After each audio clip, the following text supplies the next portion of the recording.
میرا نبی 100 کلومیٹر کا سفر طے کر کے جب طائف میرے نبی پہنچے اور طائف کے بڑے بڑے سرداروں اور چودھریوں کے گھر پہنچے اور ان سے بڑے درد کے ساتھ کہا کہ میں اللہ کا آخری نبی ہوں، میں اسلام کی تبلیغ کرنے تمہارے پاس آیا ہوں، تو جانتے ہو انہوں نے میرے نبی کے ساتھ کیا سلوک کیا؟ انہوں نے میرے نبی کا مذاق اڑایا. انہوں نے کہا اللہ کو کوئی اور نہیں ملا تھا، تم ملے تھے. اللہ کو نبی بنانا تھا، ہمیں نہیں بنایا، تم کو بنا لیا. ہم بڑے لوگ ہیں، پیسے والے لوگ ہیں، تمہارے جیسے آدمی کو اللہ نے نبی بنا لیا. اللہ ایسے ایسے جملے کہے میرے نبی کے کلیجے کو جا کے لگے. میرے نبی نے جب دیکھا یہ بات نہیں مان رہے، لاسٹ میں کہا سنو، تم میرے اوپر ایمان نہیں لاتے مت لاؤ، مگر کسی سے کہنا مت کہ میں تم سے ملنے آیا تھا. مگر پورے طائف کے اندر شور مچ گیا. محمد رسول اللہ صلی اللہ علیہ وسلم اسلام کی تبلیغ کرنے کے لیے ایک نیا دین لے کر کے طائف میں آئے. اللہ کے پیارے نبی ایک ہفتے تک طائف کی گلیوں میں ٹہلتے رہے. ایک آدمی بھی اللہ کے نبی کے اوپر ایمان لانے والا نہیں ہے. جب ایک ہفتہ گزر گیا، اللہ کے پیارے نبی کے ساتھ حضرت بلال بھی تھے اور ایک روایت کے مطابق حضرت زید بھی تھے. اللہ کے پیارے نبی نے کہا ہے بلال اب صبر نہیں ہوتا، اب ایک ہفتہ گزر گیا، چلو واپس چلتے ہیں. جب اللہ کے پیارے نبی طائف کی وادی سے واپس آنے لگے، ان طائف کے اوباشوں نے، ان بدماشوں نے میرے نبی کے اوپر پتھر برسائے.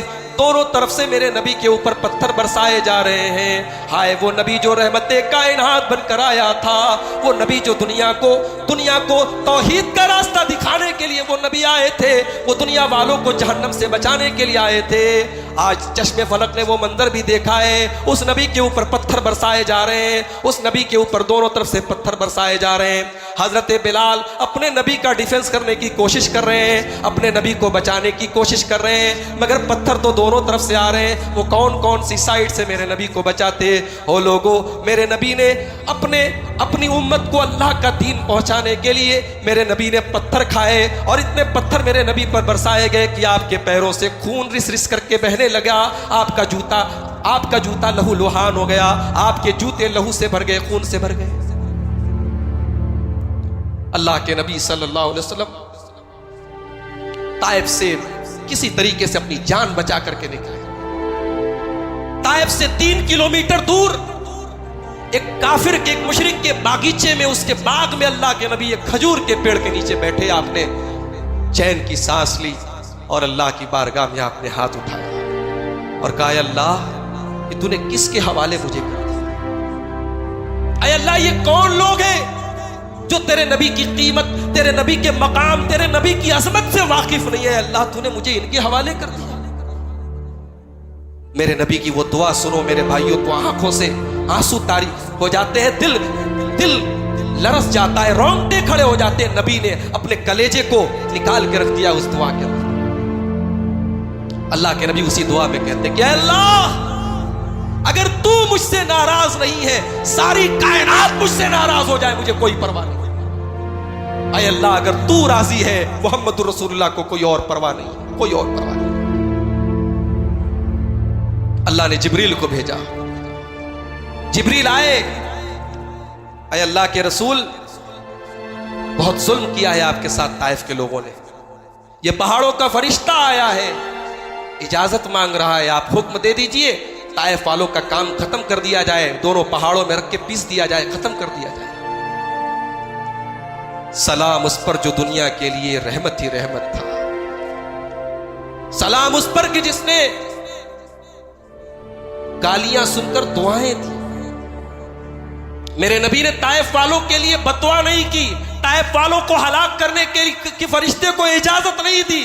میرے نبی تو رحمت کائنات تھے میرے بھائی، میرے نبی تو ساری دنیا کے لیے رحمت تھے. میرے نبی نے کہا نہیں، اگر یہ ایمان نہیں لاتے نہ لائیں، شاید ان کی آنے والی نسلیں ایمان لائے. مجھے یہ گوارا نہیں کہ ان کو ہلاک، انہوں نے پتھر برسائے میرے اوپر، انہوں نے مجھے لہو لہان کیا، لیکن مجھے یہ گوارا نہیں کہ یہ ہلاک ہو جائیں. اگر یہ ایمان نہیں لاتے، ان کی آنے والی نسلیں ایمان لائیں. طائف سے اللہ کے رسول نراش ہو کر کے، اداس ہو کر کے مکہ آئے. اور اس واقعے کے کچھ ہی دنوں کے بعد اللہ کے رسول کے ساتھ ایک اور ٹریجڈی ہو گئی.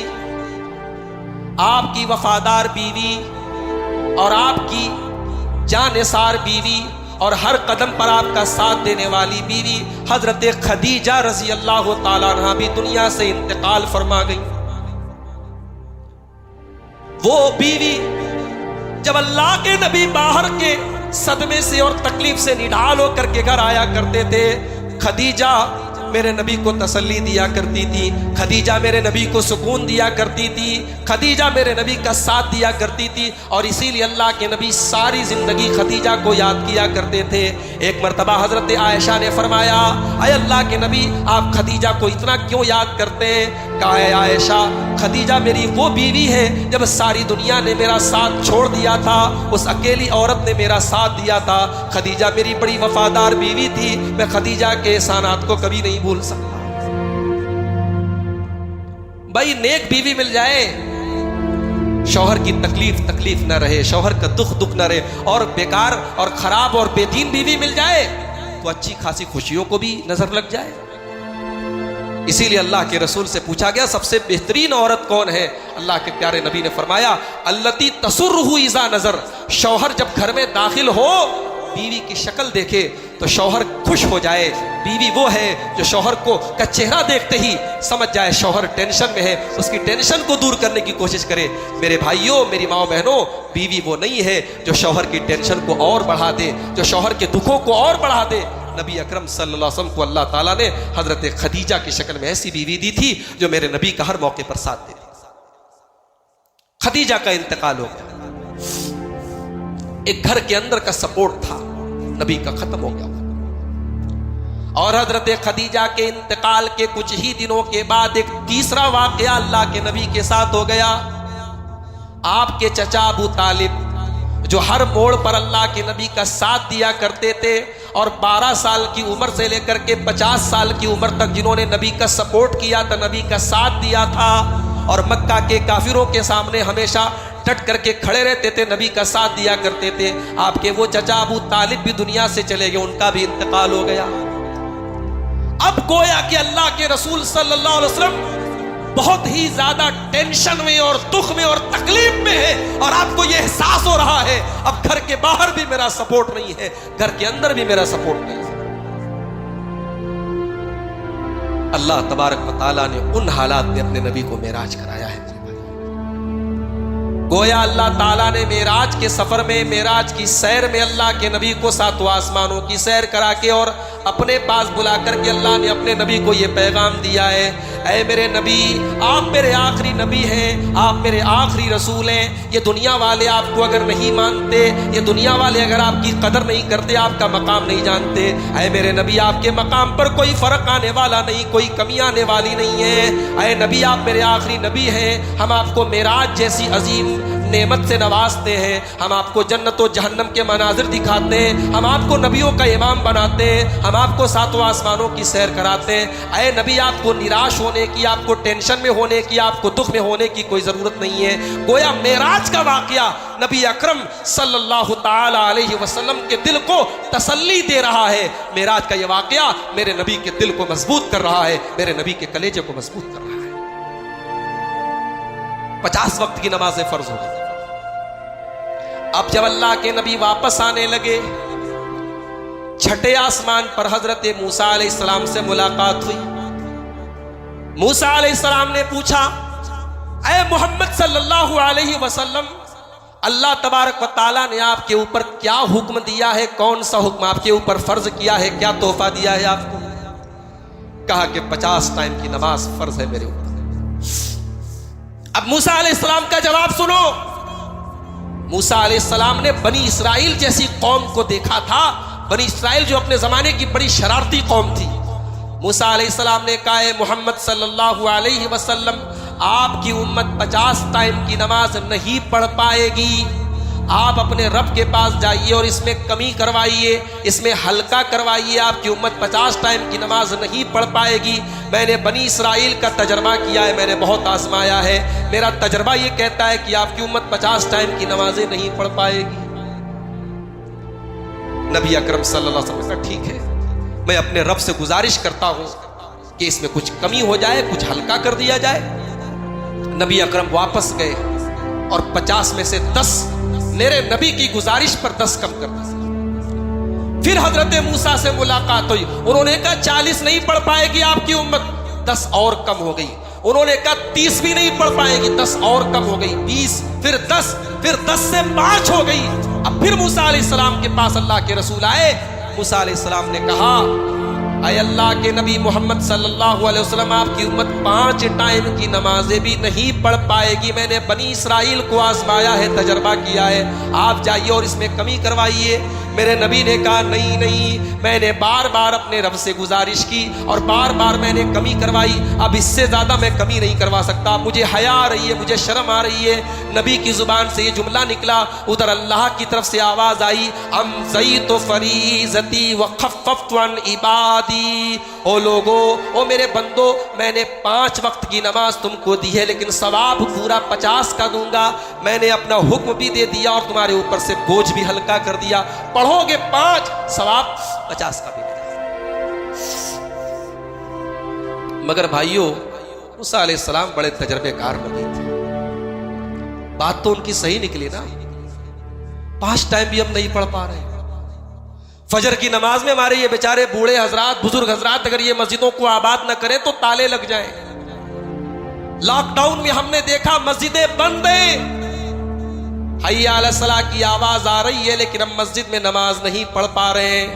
ہم نے تراویح کی نماز گھر میں پڑھی، ہم نے عیدین کی نماز گھر میں پڑھی، ہم نے اللہ سے دعا کی اے اللہ یہ دن دیکھے نہیں جا رہے ہیں، اللہ تیرے گھر کے دروازے ہم پر بند کر دیے گئے، اے اللہ تو مسجدوں کے دروازے کھول دے۔